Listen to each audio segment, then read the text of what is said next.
উদযাপিত হয়। কেন হয়?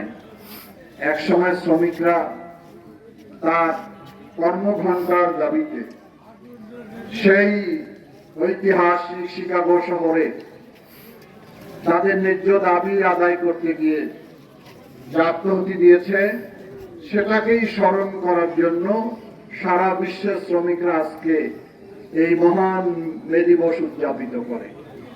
এটি একটি শুধু দিবস নয়, এটি শ্রমিকের প্রতি যে বৈষম্য ছিল, শ্রমিকের প্রতি যে অন্যায় ছিল, শ্রমিকের বিরুদ্ধে যে অবিচার ছিল, তারই প্রতিবাদ করেছিল তারা। সেই প্রতিবাদের জন্য যুগে যুগে এই দিনটি উদযাপিত হচ্ছে। শ্রমিকের কর্মঘণ্টা নির্ধারণ হয়েছে, কিন্তু অনেক জিনিস এখনো শ্রমিকরা তার ন্যায্য অধিকার ফিরে পায় নাই। শ্রমিকরা কারা? যারা রাষ্ট্র সমাজ গঠনের জন্য নিজের শ্রম দিয়ে তিলে তিলে এই সভ্য সমাজকে তৈরি করে থাকে। আমরা একসময় আদিম সমাজে ছিলাম, যখন নিজের পরিচয় দেওয়ার মতন কোনো পরিচয় ছিল না। এখন সারা বিশ্বে যে এত সুন্দর, এত ভালো, এটার পিছনে সবচেয়ে বেশি অবদান হলো শ্রমিকদের।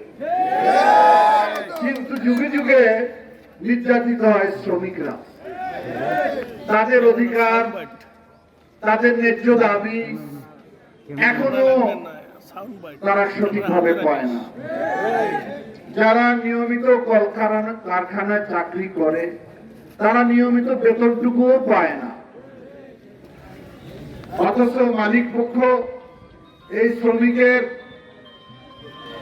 রক্ত ঝরা পরিশ্রমের মধ্য দিয়ে যে মুনাফা করে, তারা তাদের চাকচিক্য জীবন যাপন করে থাকে।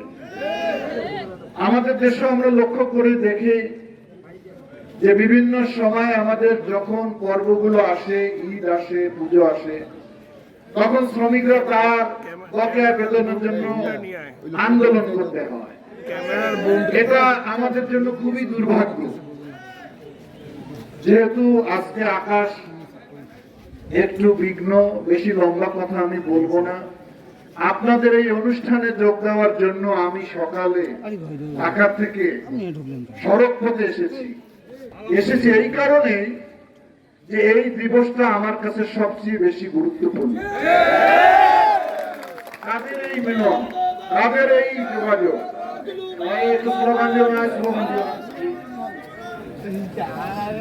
এই জন্য গুরুত্বপূর্ণ। আমরা যদি বাংলাদেশকে আমাদের প্রিয় মাননীয় প্রধানমন্ত্রী তারেক রহমানের নেতৃত্বে সুন্দর সমৃদ্ধ বাংলাদেশ করতে চাই, তাহলে সবচেয়ে বেশি ভূমিকা রাখতে হবে শ্রমিকদের।